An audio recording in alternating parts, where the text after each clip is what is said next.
Hi guys, welcome to today's screencast. The focus is on gaseous exchange during exercise. So ultimately what we're going to have a look at then, the key focus for us, we've had a look at gaseous exchange at rest. Okay, now what we're going to look at is at the alveoli and muscle tissue, we're going to have a look at what changes to gaseous exchange take place. So the specification kind of sums that up in the first bullet point, but the real focus for us is bullet point 2, because we're going to have a look at how we adapt or alter our answer in order to show we understand the changes that take place in exercise. And that happens by us having an understanding of the changes in partial pressures and diffusion gradients. So we'll have a look at that in the rest of this screencast. Now, third bullet point is what we'll look at in the next screencast, which is looking at the oxyhemoglobin dissociation curve. Okay, so let's get cracking. First thing then, let's have a quick look at where we've been so far with regard to gaseous exchange at rest. So if we look onto here, what do we have to know last lesson? Okay, so we had to know there were two gases, oxygen and carbon dioxide, and these two gases exchanged between two sites, okay, the alveoli and blood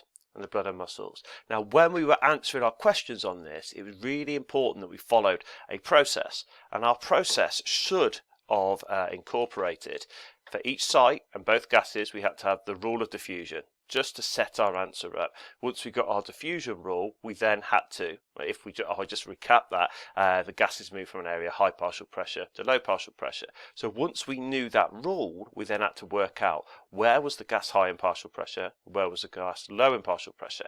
When we knew that, that created something called a diffusion gradient, and that meant the gas could diffuse from one place to another. Okay, so we did that both between the alveoli and blood and muscles. So what we're going to do then in today's lesson is, I'm not going to go through that here, but what I'm going to do is compare rest to exercise for the different sites. So to start with, we're going to look at the first site, and I think this is so important to help your understanding of exercise. We're going to start with the blood and muscles, okay, and in order to do that, we're going to recap gaseous exchange between the blood and muscles during rest, and then I think it makes it really easy then to compare the changes to gaseous exchange and exercise. Now, I'm starting at the muscle because most of us will have this understanding that, you know, when we exercise, the muscle is going to undergo some changes. Okay, it's going to be starved of oxygen because it's using it all, and carbon dioxide is going to rise. So those things would, I imagine, will come. We've already looked at it at rest, so now we'll have a look at specifically what changes during exercise.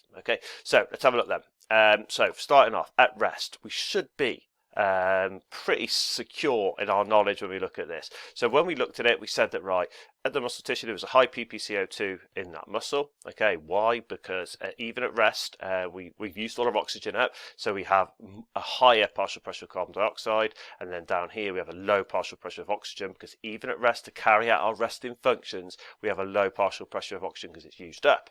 Okay, so that then compares here with, we've got a high partial pressure of oxygen in the blood because it's been diffused down through the alveoli, and we had a low partial pressure of carbon dioxide in the blood there. Okay, now that created, if you remember, we'll start with carbon dioxide, a CO2 diffusion gradient, which meant CO2 diffused from where it was high in the muscle to where it's low in the blood, and then came all the way back round to here.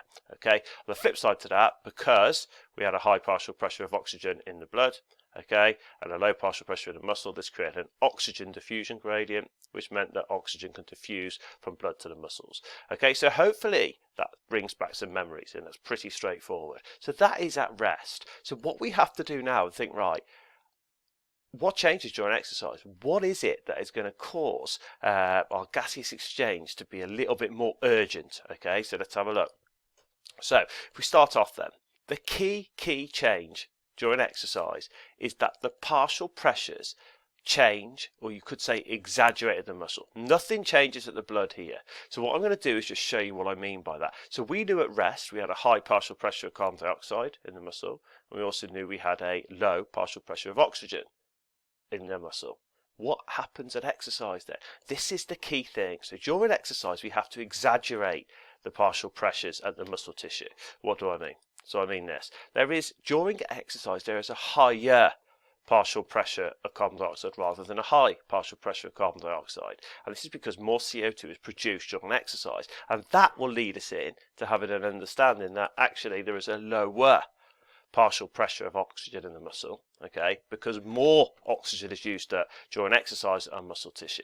So once we know that the muscle tissue is where the partial pressures change and exaggerate, that then allows us to start to answer a question with real accuracy when we're talking about exercise. So what do I mean by that? Now, because we have a higher ppCO2 here and just a low ppCO2 there, this creates what's called a steeper diffusion gradient, and that means that more carbon dioxide diffuses faster from the muscle into the blood. So I'll put that into writing for you here. So if you want to just look at it there, we have a higher ppCO2 in the muscle. I've exaggerated this, so please highlight where you've exaggerated in the muscle. A low ppCO2 in the blood.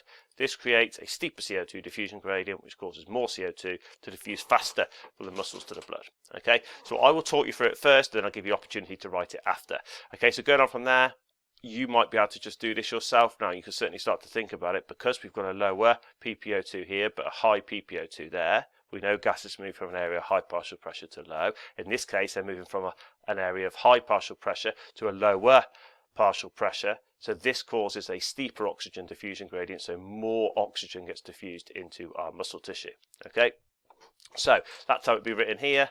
Lower ppO2 in the muscle, high ppO2 in the blood, steeper O2 diffusion gradient, so more O2 diffuses faster from the blood to the muscles. Okay, so that would make sense, hopefully. That's how it changes. It's really important you highlight in your notes that all of the partial pressure exaggerations only take place at the muscle. Make sure that is in your notes. It's so important. Okay, the blood stays constant from what it was at rest. This is where it changes, and I think that would resonate with most of us who exercise.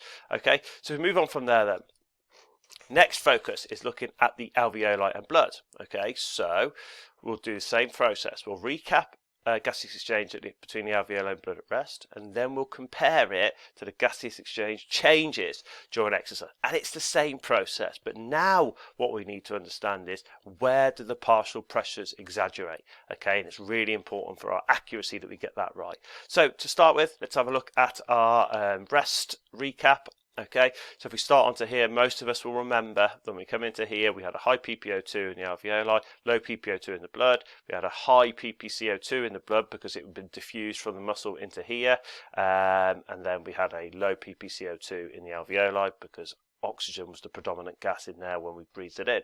Okay, so straight away, let's start with carbon dioxide, just how we'd write that. So because there is a high ppCO2 in the blood and a low ppCO2 in the alveoli, that creates a CO2 diffusion gradient, which causes CO2 to diffuse from the blood to the alveoli. Okay. Flip side to that, most of us are okay with this bit. So because we've got a high ppO2 here and a low ppO2 in the blood, this causes a oxygen diffusion gradient, so oxygen diffuses from the alveoli to the blood and into there, and it comes all the way back around here. That is at rest. Okay. Now we have to move it, right, I suppose, not put it up a notch. Okay, now we've got to work out, so during exercise, in gaseous exchange between the alveoli and blood, where are the partial pressure changes? Now, it's really, really important. I started with the muscles because it's from the muscle tissue diffusion that causes the changes to take place when gases exchange between the blood and the alveoli. What do I mean by that? I mean, the alveoli, partial pressures remain the same. There's still a high ppO2, there's still a low ppCO2. Now, what the changes that take place during exercise, where we exaggerate, is at the blood. Okay, it's only the partial pressures that change at the blood. Okay, so why? So if I started off here, let's have a look what I mean by here. So we've got, there is a lower ppO2 in the blood rather than a low ppO2 in the blood, and there is a higher ppCO2 in the blood rather than a high. Now, why do they change? And I'm just going to talk you through that. If you want to write that in, that'd be great. So the reason why there is a higher ppCO2 in the blood when it comes to the alveoli is because there was such a higher partial pressure of carbon dioxide in the muscles. When it gets diffused into here, that means there is a higher rather than a high partial pressure of carbon dioxide.